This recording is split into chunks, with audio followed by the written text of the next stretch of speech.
তারা রাসক্রিয়ায় প্রবৃত্ত হলেন, রাস শুরু করলেন। দেখুন, আলোচনাটা হচ্ছে দামোদর মাস। দামোদর মাসে ভাগবত আলোচনা সর্বশ্রেষ্ঠ। দামোদর মাসে যদি কেউ ভাগবত শ্রবণ করে, তাহলে অন্য দিন শ্রবণের চাইতে লক্ষ গুণ তার বেশি হয়। মানে এই শ্রবণের মাত্রাটা এত ভালো যে নিয়ম মাসে যে শ্রবণটা হবে সেটা 1,00,000 গুণে বেশি হয়। তাহলে কেন আমাদের শ্রবণ করতে আগ্রহ হয় না? কেন আমরা আসতে চাই না? আপনি অন্য দিন তো এটা পাচ্ছেন না, এটা পাচ্ছেন শুধু এই নিয়ম মাস। এই নিয়ম মাসটা দেওয়া হয়েছে এই জন্য যে মানুষ যেন অতি সহজে মুক্তি লাভ করতে পারে। ভজন করে ভগবানকে প্রাপ্ত হওয়া এই কলিকালে খুব কঠিন। তাই সহজ সরল ভজনের মাধ্যমে, সাধু গুরু দর্শনের মাধ্যমে, গীতা ভাগবত শ্রবণের মাধ্যমে যে কাজটা হবে সেই কাজটা ভজন করে করতে পারবেন না। গীতা ভাগবত একবার শ্রবণ করলে সেই ব্যক্তির কাছে কোনোদিন যমদূত প্রবেশ করতে পারে না। এটা যমরাজ নিজ মুখে বলেছেন পদ্মপুরাণ উত্তরাখণ্ডে যে হে যমদূতগণ, যদি বৎসরে একবার কেউ গীতা ভাগবত শ্রবণ করে বা কোন গৃহে যদি গীতা ভাগবত অধ্যয়ন হয়, তাহলে সযত্নে তোমরা সেই স্থান পরিত্যাগ করিও, সেখানে যেও না।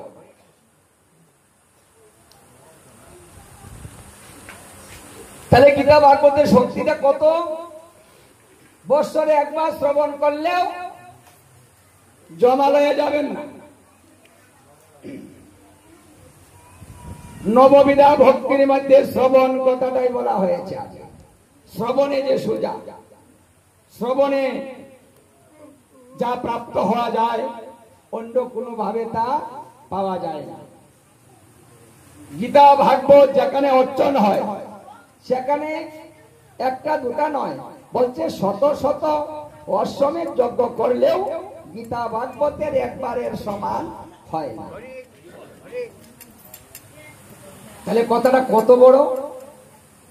মানে শত শত অশ্বমেধ যজ্ঞ, আর গীতা ভাগবত একবারের সমান হয়। এই অর্চন যদি কেউ দর্শন করে, মানে ভাগবত অর্চন হয় না, আরতি হয়েছে, এটা যদি কেউ দর্শন করে তাহলে দাপর যুগের 1 মাস পূজা হয়। একবার দর্শন করলে 1 মাস পূজা হবে। গীতা ভাগবতে যদি কেউ আসে, প্রতি পদে পদে তার একটা করে অশ্বমেধ যজ্ঞ হয়। দেখুন তাহলে ভাগবতের লাভ কত! আবার যদি এখানে এসে যে প্রসাদের ব্যবস্থা করা হয়েছে, কিঞ্চিত প্রসাদ নিবেন, আপনি ভগবানের কৃপা পেয়ে গেলেন। কর্মবন্ধন ছিন্ন হয়। নারদ পঞ্চরাত্রে বলছে যদি ভগবানের প্রসাদ কেউ গ্রহণ করে তার কর্মফল ভোগ করতে হয় না। এই প্রসাদের গুণে এই কর্মবন্ধন থেকে সে মুক্তি লাভ করে, যে কাজটা কোনো প্রায়শ্চিত্তের দ্বারাতে করা সম্ভব না, সেই কাজটা প্রসাদের দ্বারাই সম্ভব। তবে প্রসাদের মাত্রা মানে অনেক দিতে হবে, মানে পেট ভরতে হবে, ওটা কিন্তু মাত্রা উল্লেখ করা নেই। প্রসাদ কিঞ্চিত, কিঞ্চিত যদি কেউ গ্রহণ করে তার সেই বেশি যেটা গ্রহণ করবে তার সমান সমান। ওটা মনে ভাববেন না আমার অল্প দিয়েছে, বেশি দেয় না। অল্পের মধ্যে যে কৃপা, বেশির মধ্যেও সেই কৃপা। গীতা ভাগবতে এসে যদি কেউ সাধুগুরু বৈষ্ণবকে দর্শন করে, দর্শন করার সঙ্গে সঙ্গে প্রারব্ধ কর্মফল নাশ প্রাপ্ত হয়। মানে যখন দর্শন করলেন তখন থেকে পূর্বে যে পাপগুলা ছিল এই দর্শনের সঙ্গে সঙ্গে সেই পাপগুলা শেষ হয়ে গেল। এই জন্য শুদ্ধ ভক্তের দ্বারাতে গীতা ভাগবত অধ্যয়ন করাতে হয়, যেন দর্শনেও লাভ হয়। তাহলে দেখুন এখানে আসাতে কতগুলো লাভ হচ্ছে। এই কাজটা কিন্তু ঘরে বসে ভজন করে আপনি করতে পারবেন না, কারণ ভজন করাটা কঠিন, মন্ত্র জপ করা কঠিন, তপস্যা করা কঠিন, মন স্থির থাকে না, সন্ধানিক হয় না। তাই ভজনটা অত সহজ না। সবচাইতে সহজ ভজন হলো ভাগবতে আসা। একটু কষ্ট স্বীকার করে আসুন, আর দেখুন এখানে কত কিছু পেয়ে যাবে। যারা আয়োজন করে তাদেরকে ভগবান বলছে ওরা আমার অত্যন্ত আপনজন। মানে যারা আয়োজন করে আমার আপনজন না হলে আমার কথার ব্যবস্থা করবে কেন? আমার আপনজনে আমাকে নিতে চায়, তাই ওদেরকে আমি কৃপা না করে থাকতেই পারি না। যারা আয়োজন করেন তারাও কিন্তু ভাগ্যবান না হলে করতে পারবেন না। আবার বলছে যে যারা মানে এখানে সহযোগিতা করে তারা আমার কৃপাপ্রাপ্ত হয়। কারণ বাড়িতে একটা বৈষ্ণব সেবা দিলে অনেক আয়োজন করতে হয়, আর এই মন্দিরে যদি একটা আয়োজন করেন, কিছু দিয়ে সাহায্য করেন, অংশগ্রহণ করলেন, সমান কৃপা নিয়ে যাবেন। কারণ বাড়িতে এতগুলা বৈষ্ণব একত্রে সংগ্রহ করা কঠিন হয়, কিন্তু কোন ভক্ত সঙ্গে ভাগবত সঙ্গে এসে যদি আপনি কিছু দিতে পারেন, আর সেটা যদি ভগবানের সেবায় লাগবে এবং সকল ভক্তের সেবায় লেগে যাবে, তাহলে যিনি মানে অর্থ দিয়ে কায় মন বাক্য, মানে আপনি সবভাবে করতে পারেন, কায় মনে বাক্যে অর্থে যে কোনো ভাবে সহযোগিতা করতে পারে, তাহলে কৃপাটা সমানেই পাবে। এটাই হলো ভাগবতের শ্রেষ্ঠ মাহাত্ম্য। এই জন্য কলি জীবের জন্য উদ্ধারের জন্য সুখদেব গোস্বামী এই ভাগবত আলোচনা করে এই তত্ত্বগুলা মহারাজ পরীক্ষিতকে বলেছিলেন ভাগবতের শক্তি কতটুকু। আর এই শক্তি উদ্ধব মহারাজের কৃপায় আমরা ভগবানের এই ভাগবত রূপে কৃপাটা দর্শন করতে পারছি বা গ্রহণ করতে পারছি। এটা একটা ভক্তের কৃপা। দেখুন কেউ না কেউ আমাদের কৃপা করছেন, কেউ না কেউ সাহায্য করছেন, আর আমরা সেটা ভোগ করছি। নিজের জন্য কিছু না চেয়ে জগতের কল্যাণের জন্য চাইলে ওরা তো ইচ্ছা করলে বলতে পারত যে কৃষ্ণ তুমি আমাকে কিছু দাও, না বলেনি, বলছে কলি জীবের জন্য কোনো কিছু ব্যবস্থা করো। তুমি এমন কিছু করো যেন কলি হত জীব অনাহাসে মুক্তি লাভ করিতে পারে, তারা যেন দুঃখ দুর্দশা ভোগ করতে হয় না, এমন একটা সহজ পদ্ধতি তুমি দাও। এটা কিছু না করে তুমি যেতে পারো না কৃষ্ণ। এই কথাটা বলেছিল কে? উদ্ধব। কৃষ্ণ যখন কৃষ্ণ লীলা শেষ করে চলে যেতে চাইছেন, আমি লীলা সম্বরণ করব, তখন উদ্ধব বলেছিল তুমি লীলা সম্বরণ করতে পারো না। জীবকে তুমি বিপদে ফেলে তুমি চলে যাবে, সেটা কি করে হয়? না না, সেটা হতে পারে না। তুমি যেতে পারো যদি কলিজীবকে কোনো কিছু ব্যবস্থা করো। উদ্ধবের কথা শ্রীকৃষ্ণ ব্যবস্থা করলেন। হে উদ্ধব, তুমি আমার প্রিয় ভক্ত, তোমার কথা আমি রাখতে বাধ্য। আমার নিজের কথা ছেড়ে দেই, ভক্তের কথা রাখি। তাই তুমি আমার প্রিয় ভক্ত, তুমি একটা কথা বলছো, সেটাকে আমি না রেখে থাকতে পারি? যাও। আমি কলিজীবকে উদ্ধারের ব্যবস্থা করছি। আমি কলিকালে ভাগবত রূপে আবার আসব। আর এই ভাগবত যিনি অধ্যয়ন করবেন, যারা শ্রবণ করবে, যে গৃহে স্থাপন করবে, সবাই আমার কৃপা লাভ করে অন্তিমকালে আমাকে দর্শন করতে পারবে। আমি সেই কথাটাই তোমাকে বলে দিলাম।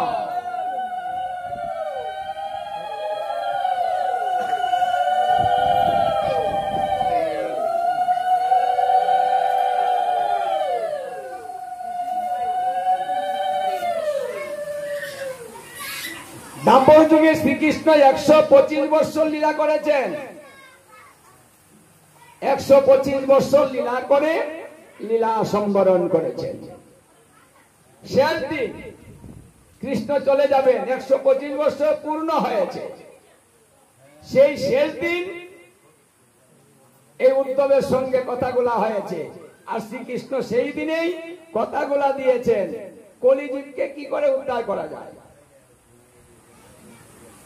হে উদ্ধব, তুমি জগতের কল্যাণের জন্য হিতার্থে তুমি আমার কাছে প্রার্থনা করছো, নিজের জন্য কিছু বলনি। এটাই তো ভক্ত। ভক্ত কখনো নিজের চিন্তা করে না। ভক্তের স্বভাব হয় তারিতে পামর, নিজের কার্য নাই তবু যায় পরের। এটা হলো ভক্তের স্বভাব, মানে অন্যের মঙ্গল কামনা করা। আর যে ব্যক্তি অন্যের মঙ্গল কামনা করে সেই ব্যক্তি আমার কাছ থেকে সেই মঙ্গল প্রাপ্ত হয়। মানে যে নিজে চায় না, আমি তাকে দিয়ে থাকি। মানে না চাইলেও ভগবান দিবেন। ভারতবর্ষে জন্ম হলো যার, জীবন দিয়ে করো পরের উপকার। মানে যিনি পরের উপকার করে তার উপকারটা আমি নিজে করে থাকি। নিজের চিন্তা কেউ করতে হয় না। হে উদ্ধব, তুমি নিজের চিন্তা করোনি, জগতের কল্যাণের চিন্তা করেছো।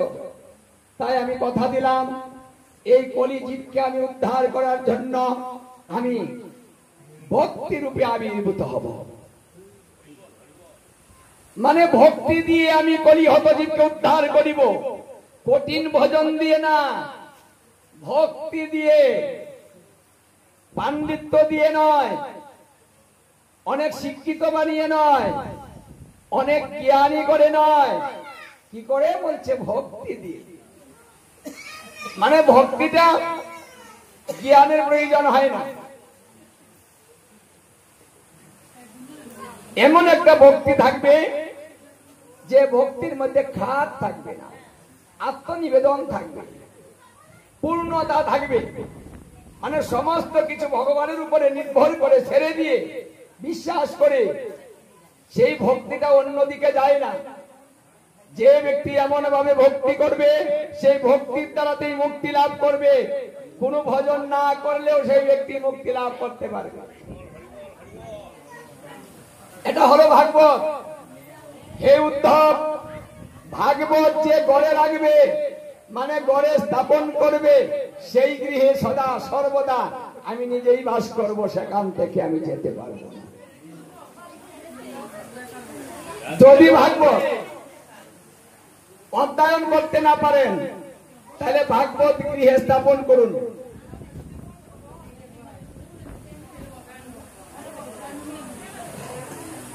গৃহে স্থাপন করলে ভগবান উদ্ধবকে কথা দিয়েছেন, যে ঘরে ভাগবত স্থাপিত হবে সেই গৃহে আমি সদা সর্বদা বাস করব, সেই গৃহ থেকে আমি যেতে পারবো না। তাহলে ভাগবত ঘরে রাখা প্রত্যেকটা জীবের কর্তব্য। প্রতিদিন 2টা তুলসী পত্র দিয়ে যে করিবে আমায় পূজন, তার ঋণ শোধ করিতে করব আমি চিন্তন। যে প্রতিদিন ভাগবতের মধ্যে 2টা করে তুলসী পত্র অর্পণ করিবে, সেই উত্তম সেই ভক্তের কাছে আমি ঋণী থাকিব। আমি সদা সর্বদা তার ঋণ শোধ করার জন্য ব্যস্ত থাকিব। তাহলে শ্রবণে লাভ, হাঁটাতে লাভ, দর্শনে লাভ, প্রসাদে লাভ, গড়ে স্থাপনে লাভ, আবার দুটা তুলসী পত্র দিলেও লাভ। দেখুন তো লাভের মাত্রাটা কত। এমন কোন সহজ পদ্ধতি, সহজ ভজন আছে পৃথিবীতে যে এত সহজে এত লাভ? একমাত্র ভাগবত ভিন্ন কোনো কিছুতেই এত সহজে এত কিছু পাওয়া যায় না। এই জন্য ভাগবতকে বলা হয় সর্বশ্রেষ্ঠ কলিকালের ভজন। কলিকালের ধর্ম হয় ভাগবতীয় ধর্ম, মানে ভাগবতেই হচ্ছে মূল কলিকালের ধর্ম। এর বাহিরে আমাদের কোনো কিছুর প্রয়োজন নাই। নামেতে মজিলে মন কৃষ্ণ দিবে দর্শন। যদি নামের মধ্যে কারো মন মজে যায় তাহলে কৃষ্ণ দর্শন করতে পারে, যেটা সত্য ত্রেতা দাপর যুগে যেটা করা যায়নি, দর্শন করতে পারেনি কেউ, এত কঠোর তপস্যা করে। আর কলিকালে আমরা নামের মধ্যে মন বাজালেই আমরা কৃষ্ণ দর্শন পাই, বাইরে যাওয়ার কোন প্রয়োজন নেই। এটাই হলো কলির সর্বশ্রেষ্ঠ এবং ভাগবতীয় ভজন। এই জন্য ভাগবত হচ্ছে পূর্ণ ভগবান, মানে ভাগবত এবং ভগবান। ভাগবত শব্দটাই হচ্ছে ভগবান। তাই ভাগবত যেখানে রাধারানী সহ শ্রীকৃষ্ণ অবস্থান করেন সেখানে ভাগবত হলো পূর্ণ। প্রথম স্কন্ধ থেকে দ্বাদশ স্কন্ধ প্রত্যেকটা অঙ্গ প্রত্যঙ্গ, এটা কিন্তু আমার গোবিন্দের পূর্ণ দেহ ভাগবত। এই জন্য ভাগবত শ্রবণে কেউ কৃষ্ণা হবেন না, বাড়িতে বসে থাকবেন না, এই সুযোগ বারবার পাওয়া যাবে না। তারপরে দামোদর মাস, যে মাসে ভগবান ভক্তের সঙ্গে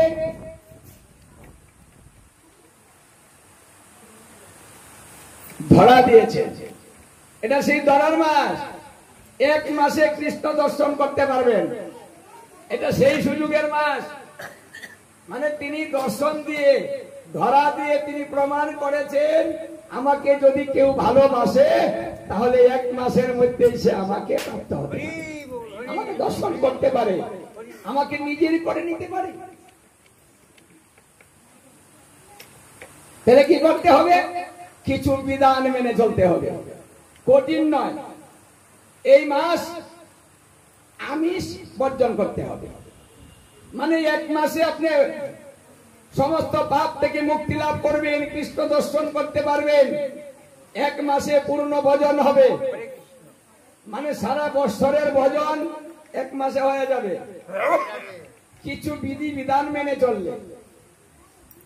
এটা সুযোগ দিলেন কলিযুগকে, আমি আরো সুযোগ দিলাম। তবুও তারা আমার কাছে চলে আসুক, আমার নিত্য দামে আসুক, ওদের দুঃখ দুর্দশা দূর হোক, ওদের কষ্ট আমি সহ্য করতে পারি না, তাই সহজ কিছু বিধান দিব, এই কাজটা করিলেই তাদেরকে আমি মুক্ত করি। সিদ্ধান্ত নিলেন, নিয়ে এই ব্যবস্থাটা করলেন। নিয়ম সেবা, মানে নিয়মের মাধ্যমে একটা মাস অতিবাহিত করা। সারা বছর করতে পারছেন না, একটা মাস পারেন না। আচ্ছা, যদি কেউ মানে পরিবারের কেউ মৃত্যুবরণ করে, এক মাস কি নিরামিষ খান না? ঔষধ পালন করেন না? করেন। যার এক মাস করে, যার 15 দিন সে 15 দিন করে, করেন তো? তাহলে তা যদি করতে পারেন, তাহলে কেন শ্রীকৃষ্ণ স্বয়ং একটা বিধান দিয়ে আমাদের মুক্ত করার ব্যবস্থা করে দিলেন? এক মাসে যদি আমরা নিয়মটা ধারণ করি তাহলে আমরা মুক্তি লাভ করতে পারি, সেটা কেন করি না? জ্ঞানের অভাব, আমাদের কিসের অভাব? না জানার অভাব? মানে কেন করছি না, কেন বলছি আমরা পারি না? আরে পারি না বিদায় তো ব্যবস্থাটা সুন্দর করা হলো। সারা বছর পারি না, সারা বছর পারি না বিদায়। 11 মাস সাথ দিলেন, পারো না যখন 11 মাস তোমাকে আমি সাথ দিলাম, 1 মাস তুমি করো। তবুও তুমি মুক্তি লাভ করো, আমি এটা চাই। তুমি দুঃখ করো, কষ্ট করো, চাই না। কারণ এখানে যারা আছে তারা কষ্টে আছে, এখানে সুখে কেউ নেই। কারণ এটা সুখের জায়গা নয়, এটা দুঃখের আলয়। সদা সর্বদা প্রতিনিয়ত আমাদের দুঃখ দুঃখ জ্বালা জ্বালা প্রতিদিন ভোগ করছি। এখান থেকে সবাই মুক্তি চাই, বন্ধনে আবদ্ধ হতে আমরা কেউ চাই না। ভগবান স্বয়ং নিজেও চান না আমাদের বন্ধনে রাখেন, তিনিও চান আমরা মুক্তি পাই। কিন্তু কিছু তো করতে হবে, কিছু না করলে হয় কি করে? তাই কিছু ব্যবস্থা করলেন। 1 মাস আমিষ বর্জন করুন।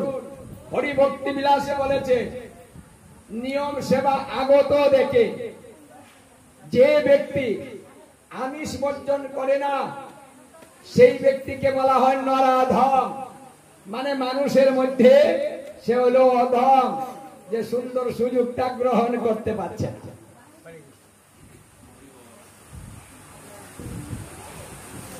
এটা করতেই হবে। কি করবেন? ব্রহ্ম মুহূর্তে স্নান করতে হবে। দেখুন বিধানটা, মানে যদি ব্রহ্ম মুহূর্তে উঠে আপনি স্নান করেন কি হবে? বলছে সর্বতীর্থের গঙ্গা স্নান হয়ে যাবে। মানে আপনার তীর্থে গিয়ে স্নান করতে হবে। ব্রহ্ম মুহূর্তে স্নান করুন প্রতিদিন, সর্বতীর্থের গঙ্গা স্নান হয়ে যাবে। হে কলিজীব, এত তীর্থে তোমরা যেতে পারো না, তাই তোমাদের জন্য সুব্যবস্থা করে দিলাম, ঘর থেকে তোমরা সমস্ত তীর্থের গঙ্গা স্নান করে নিতে পারো। তাহলে বিধানটা হলো তুমি ব্রহ্ম মুহূর্তে স্নান করে মঙ্গল আরতিতে অংশগ্রহণ করো। সর্বতীর্থের গঙ্গা স্নান করলেন, পাপ ধৌত করে গেলেন, শেষ। আরতিতে অংশগ্রহণ করুন, মনের আত্মি মনের ভাব প্রকাশ করুন।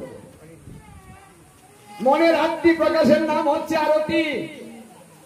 এই জন্য আরতি দর্শন করতে হয় নীরবে নিস্তব্ধে।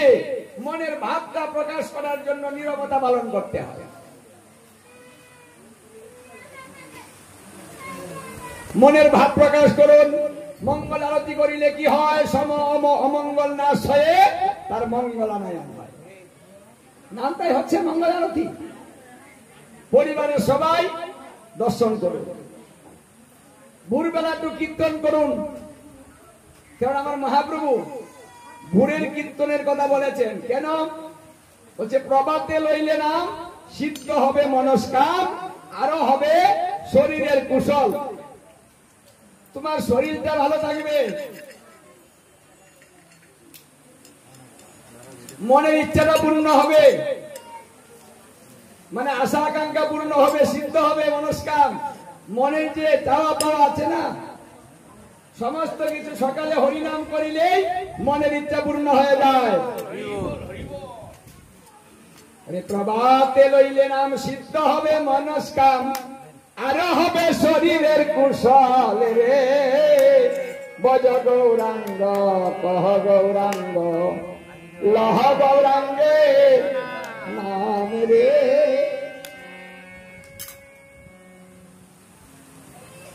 জীব জাগো গৌরা চাঁদ বলে, কত নিদ্রায় যাও মায়া পিশাচির কুলে। ভজ গৌরাঙ্গ কহ গৌরাঙ্গ লহ গৌরাঙ্গে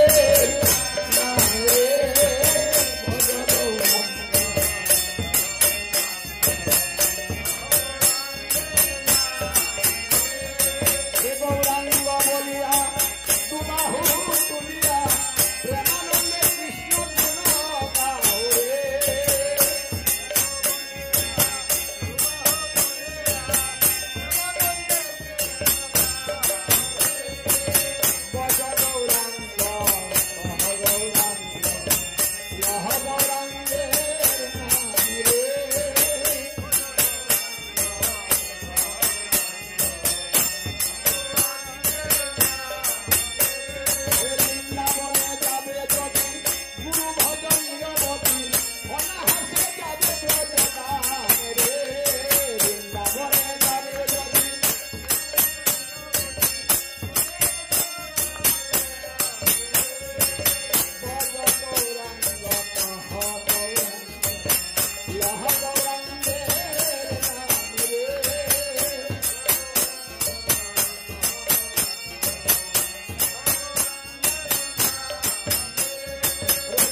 ওই বিছানার মধ্যে মায়া বাস করে।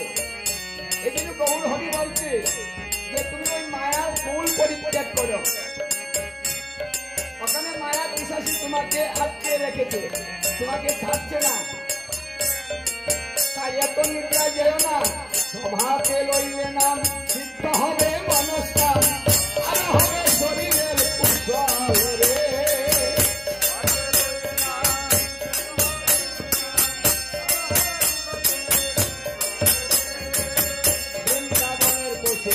সবাই বলবে প্রহরে প্রহরে জাগি, মানুষ হইয়া বনে আছে তমেরে।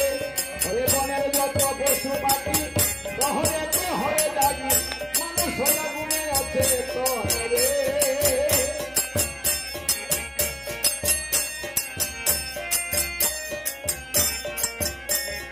এই যে মহাপ্রভু এসে আমাদের জাগাতে লাগলে, ওই যে লীলা কীর্তনে জাগরণ কীর্তন করে না, জাগরণ কীর্তন কেন করে?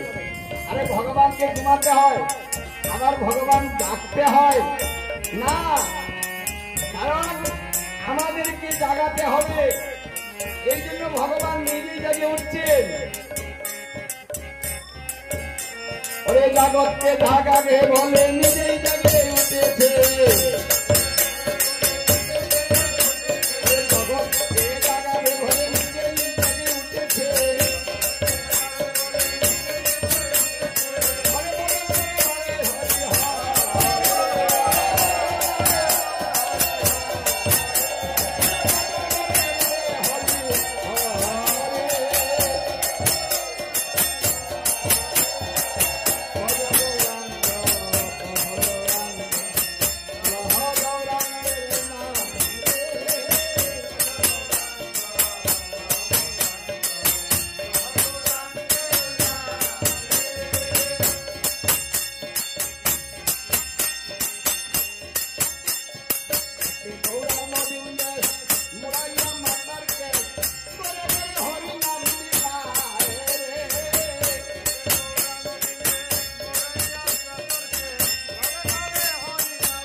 নবীন বেশ মোরাইয়া মাতার কেশ, করে করে হরিনাম মিলায় কেন?